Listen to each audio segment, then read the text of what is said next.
Is Born is a movie that took me places I didn't think I'd go. And boy, was it ever a ride. I could end the review right here and simply leave you all in the dark. But anyone who's familiar with my musings knows I'm not going to do that. So, let's get to it.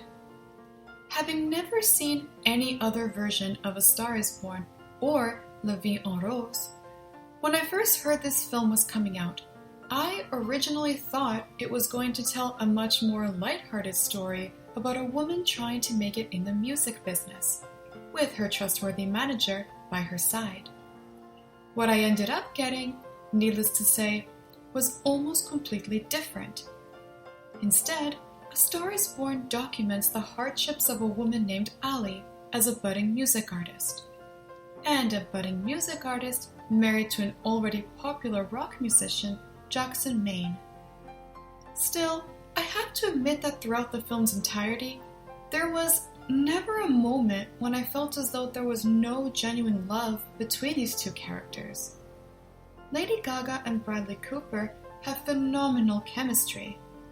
I liked how, despite all of Jack's issues as an alcoholic and drug addict, everything he did was for Ali's benefit, and all the romantic scenes together remind me so much of the Eastern European attitude toward romantic love. I felt all their feelings from all the way in the back of the theater. All things considered, Gaga impressed me as an actress. If she takes some more acting classes, she could really be something special. I haven't seen her in House of Gucci, so I can't speak to her performance there. We can compare her to Cooper, of course, who breathes the role of Jack with heaves. But she has this soft fire in her that's got potential if we give her a chance to ignite it. Her vocal chops, as we all know, are in a super league of their own.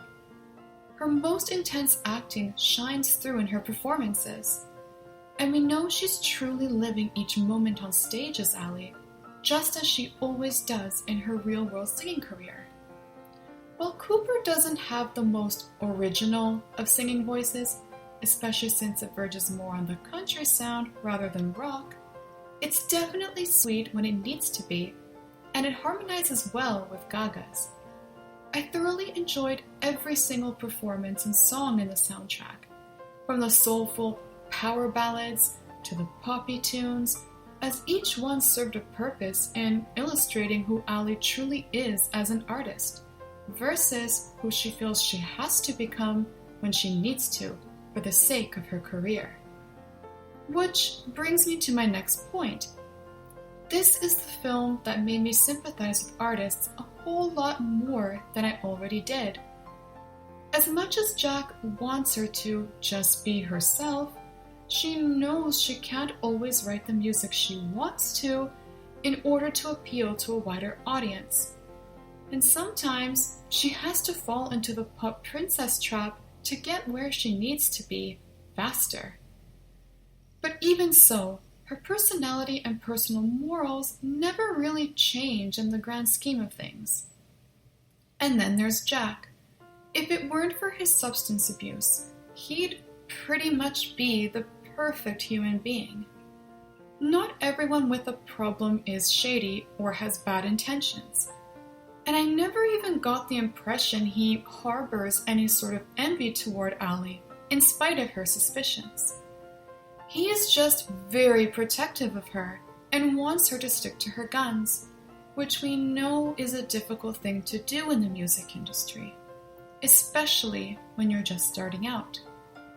And frankly, I don't blame performers who think they need to essentially check out to get through their shows and appearances, as sad as that is. They're facing thousands, if not millions of people who are judging their every move, and just can't catch a break if one little thing goes wrong. We always think it's the fame getting to their heads, but I'm no longer convinced it's the case for quite a few of these famous people. I definitely don't want to spoil the ending, But I do want to leave you all with this. Life becomes a lot tougher once loved ones are involved, and recovery can look like a faraway dream when you decide you've negatively affected their lives with your inner demons. We need to keep this in mind when criticizing celebrities, as fans, peers, and critics. That's the message that makes this film so relevant, and undoubtedly worth the view on top of its beautiful music and emotions.